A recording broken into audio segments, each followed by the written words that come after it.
Hello, it's Friday. That means another edition of Real Polling in Real Time with Zogby. I'm John Zogby. There's my son, Jeremy Zogby. How you doing? Hey, happy Friday. Thanks, and you too. And so we have promised to stick to the data, basically, and some fresh numbers from our regular polling. We thought we'd do something a little different today, less about the horse races, a whole lot more about issues that have generated controversy and a lot of discussion about the future of the Democratic Party, the future and the meaning of the Republican Party. So we're going to jump right in and take a look at what our poll says about two very controversial issues: diversity, equity, and inclusion, DEI, which is in the process of enormous change, even breaking up. And the second is the focus on the issue of LGBTQ rights, something that played a major role in the 2024 election, and to kind of get an update from the vantage point of February now as to where voters stand on those two issues. Jerry, you want to start us out? We had a couple of questions about it. What did voters tell us? Yeah, so I mean, obviously there's so much going on right now. Right now, I'd say that what appears to be the top two stories in the news are Doge, or as I call Doggy. And of course, that ties into DEI a bit, but also Ukraine. And so, really, though, as you pointed out, this was a major backdrop to the general notion from the perspective of American voters who turned out to vote in November, that they were looking for a return to common sense, as Trump has been touting the phrase lately. And so we asked very straightforward, simple baseline questions to get a flavor of where voters are at in the moment.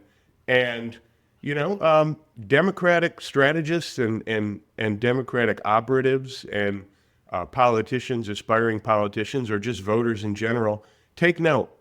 So without further ado, the question that we're dealing with now, DEI, goes like this. Regarding diversity, equity, and inclusion programs many agencies and companies carried out over the past several years, overall, would you say it has been a major success, has had some success, has more or less failed, or has been a major failure?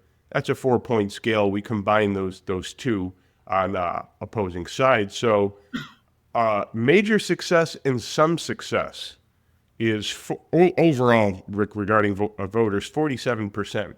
Specifically, 16% said major, 31% said some, versus more or less failed or has been a major failure. And maybe a little bit surprisingly, we get 41%. So 47% say it has more or less been successful versus 41% of voters who say it's been a failure. Now, before I dive into, say, party and race and maybe age, what's your interpretation of that top line data, Dad? That it's split down the middle. And it is a wedge issue, pure and simple. And, there are strictly in terms of politics, there are times when you need to focus on wedge issues to ensure that your base is with you and highly intense. There are other times when you want to push wedge issues into the background, not to deny support or not change your position, but just not emphasize wedge issues, simply because, as you can see, it brings out the intensity of the other side, as you're going to show right now when you take a look at, some of the internals in the poll, like party and age and race groups and how they view it. Yeah, and I guess what struck me with this data was, given the fact that, look, in terms of the popular vote, Trump won by a sliver. In terms of winning the battleground states and electorally, it was a landslide, right? And so one could almost think going into this poll, we might expect the results to be flipped. That more would say it has been a failure. But before I dive into the demographics, I want to make an interpretation, and you let me know what you think of this, that success can be defined differently. And the fact that 6 percentage points higher of American voters say it has been more of a success than a failure tells me not only, it's not so much that that means 47% favor it. I think that's also interpreted as Americans say, okay, we've done a lot. We've come a long way. You know, we've had the issue of affirmative action going back decades. And here we are, and look where we're at. Go to a college campus, go to any university, go to government offices, and look at advertising. And it's a very colorful America. And so that success could also be interpreted, hence why I think a plurality are saying it's been a success, is that over the long term, it's been a success. And now it's time to move forward. We can't perfectly level the playing field, but we've done our best. Now let's just move forward and let's heal that way.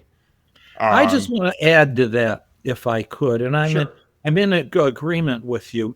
So one of the first companies that announced that it was abandoning its DEI efforts, John Deere, which is in the middle of rural Midwest America, which found that despite its best efforts and its policy, that it just couldn't interest a diverse group of people to come and work or come and locate that part of the world and that kind of a rural agricultural focused sector. And so they abandoned it for purely practical purposes. So DEI also just could not be a one size fits all policy. And that's why, consistent with what you were saying, it's something that had to be at least a flexibility to shelve it in certain places and not a mandate. Yeah. Yeah. So, I mean, let's look at two groups and then we'll move on to the next question. First, we're just going to look at what we call the group B of the race demographic. That's white and non-white, just to keep it simple here. And we look at the white cohort, and it's 45% say that it's been a success versus 44% who say that it's been a failure. And that's pretty interesting. That's pretty intriguing. On the flip side, those who are non-white, that would be Hispanics, African Americans, Asians, and other, you have 52% who say it's been a success versus 34%. I then want to go to ideology real quick. No surprise here that 79% of liberals say it's been a success, and that 74% of conservatives on the flip side say it's been a failure. But I think where we find the real interesting data point here is you go to the moderates. It's my perception that more often than not, moderate voters tend to be a little bit more liberal. And so when we look at moderate voters, it's 46% say it's DEI overall has been a success, and that 37%, I mean, not entirely split, but I think that sheds light that kind of more or less of what we're saying, that I think the data portends that it's time to move forward. At least that's how, you definitely have your groups who are high on it and intense about it, both in the positive and the negative sense, but also just when you put it all together, America, in the grand scheme of things, has made leaps and bounds. It has, and there are ways of going about changing policies. There are ways of de-emphasizing, or there are ways of pounding people over the heads. But I think, what we're seeing is, number one, a change among Hispanics and blacks and Asians in terms of what they want to emphasize. And the support that Donald Trump received in the last election, and the mindset that, look, we don't want to be seen as helpless victims. We don't want to be seen as one dimensional voting blocks that are only concerned about civil rights and human rights. Want to move forward. That's one way of looking at it. The other is to take a look at both parties and what they've been saying. The Democratic Party, and its big problem is that it's not a party of with a unified national message. It's bits and pieces of various interest groups, kind of a hodgepodge that are kind of thrust together in a kind of zero-sum game, so that it's dealing with 60s and 70s messages to various groups, but that as it had made gains among non-whites, it was consistently, since Ronald Reagan, losing support more and more among Catholic voters, ethnic voters, blue-collar voters. And that's a problem. And I think these two questions are kind of astute and give us an opening, an understanding of what the Democratic Party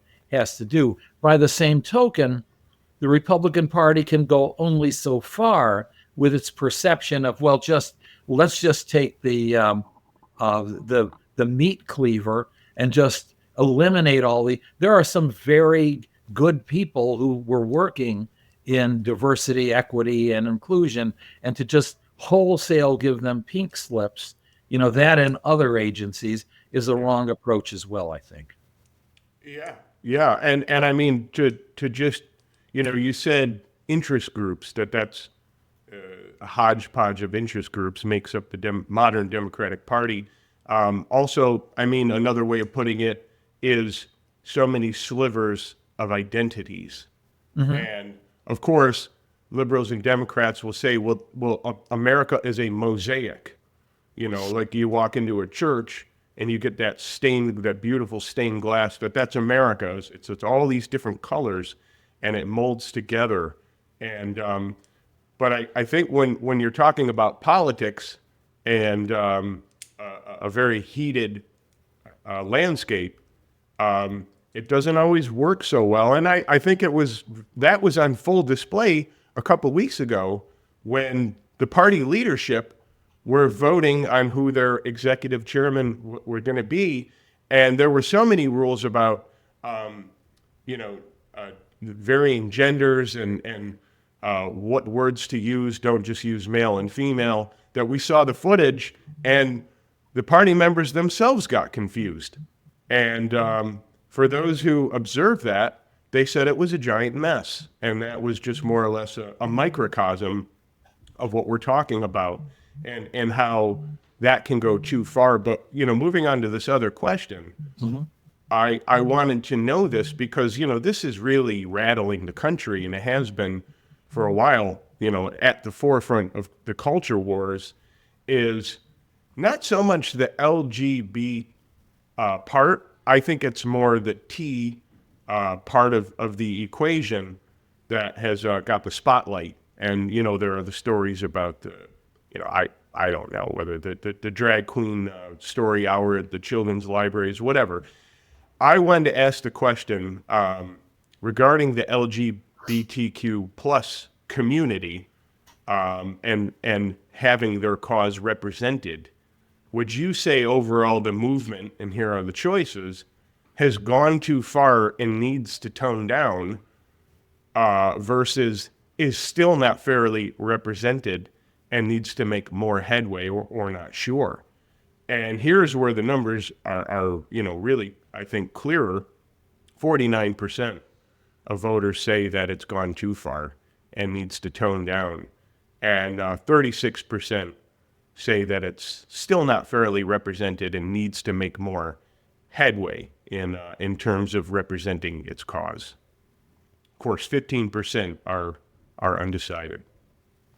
What's your reaction to that? Well, this is a very sensitive topic. On one hand, let's not lose sight of the fact that to be transgender or become transgender is not an easy thing, and that the notion of gender identity is very complicated, and for those and their loved ones, it's also a very painful experience. And so it's a question of rights. It's a question of bullying and a history of bullying, and just the physical pain of mental pain of identifying, well, who am I? How do I fit in? By the same token, it's also something that has come out into the limelight more and more as people have felt more of a freedom now to discuss their gender identity. That makes a lot of folks very uncomfortable. We saw in this election that the extremes on both sides, those transgender who are saying, I, I need to be free and I need to have my own identity. Those who were opposed, fearful of change, tired of that kind of talk, fear of going into bathrooms, and that sort of thing. This all could have been handled much better. But I think in many ways, having it be a part of a presidential campaign, and I blame both sides for this, it is not. It's not a political issue, just as much as I don't ever feel that abortion needs to be a political issue. That is something that is private and personal and professional, and not something that you should vote on in a ballot box. I mean, I'm in total agreement with that. It certainly isn't something that forget about me. Most voters are more concerned about paying their bills and whether they're going to go bankrupt, Mm-hmm. or even in one way or another, safety, whether it's their actual physical safety, their financial safety, or whatever. But I do have to say that some of the more hardliners on this position, if you will, made it very easy for the Republicans to mobilize this message. Now, I know that I think the liberal perception was that the Republicans either invented or completely engineered a mass hysteria out of nothing with some of the stories that were going on in Loudoun County, Virginia, was the famous battleground. And there were all kinds of videos of mothers showing up to boardrooms, school board meetings, talking about some of the explicit content that was in the children's literature.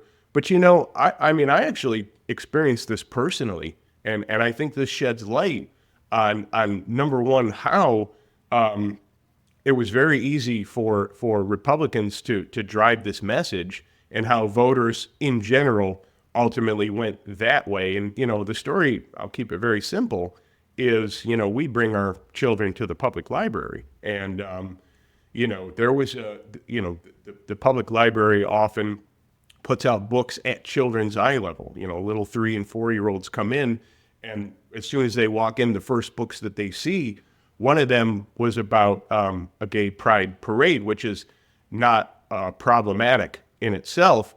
But when you go into some of the images of the book, and there was, images of the parade, and there was public nudity, and there were individuals who were wearing BDSM, bondage and, sadomasochist stuff, and just stuff that no 3, 4, 5, 6, 7-year-old should ever really see. And so it's not so much the lesbian and the gay and the bisexual, or even maybe the transgender and the queer or the plus part of it. It was more or less the fervor of sexuality, which I think all Americans would agree, whether that's hetero or whether that's homosexual or whatever, it's inappropriate. It's not like, the people who would have a problem with that book would say, oh yeah, well, just have a male and a female, book, of them in bedroom, and that's okay. No, it was the explicit content that I think signals what we see here, that a plurality of voters say it has gone too far. It's not, again, necessarily the sexual orientation, but the publicity and the publicizing of the sexual explicit material. Just to be blunt, you will recall that years ago we had a transgender receptionist and supervisor in our call center, transgender woman. And several of the older women who had worked for me for many years in the call center came up to me and said, we don't want her in the ladies' room. And so I talked to her about it, and she laughed and she said, look, I'm going to the bathroom. I don't want to see their thing, and they don't want to see mine. And so I actually sat down with some of the longtime interviewers, and I said, that's what she told me. And they laughed, and it was never an issue again. You go to the bathroom, close the door, and leave. And there will not be any incidents. God, we had plenty of security, as you'll remember. This is a non-issue that's become tragic, and again, is not something for political campaigns at all, despite all the publicity that it gets. Final word? No, I mean, I would just be rehashing what I already said, and there's no need to do that. I think we understand, though, regardless of our observations about, life, that we have the data here. And I think in sum,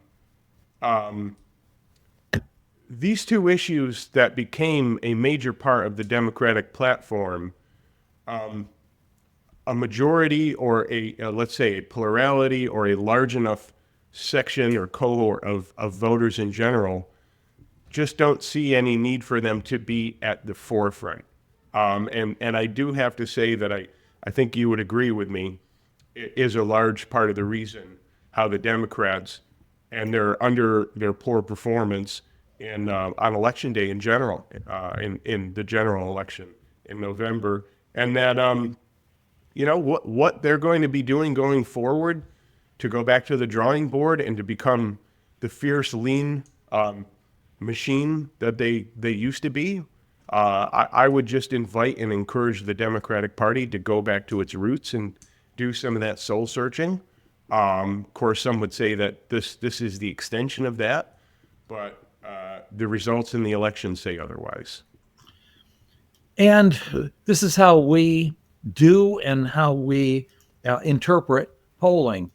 And if you want to know how to read and interpret polling better, then there is my book.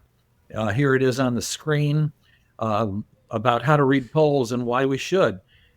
Here's where it's available, and I hope you'll take a look at it. More importantly, I hope you'll consider buying it. That's it for this week. We'll see you next week. Yeah, and I think next week we may have some brand new polling. Yes. And if it's not next week, it'll definitely be the week after. But we'll aim to for next week. Have a good week. Take care.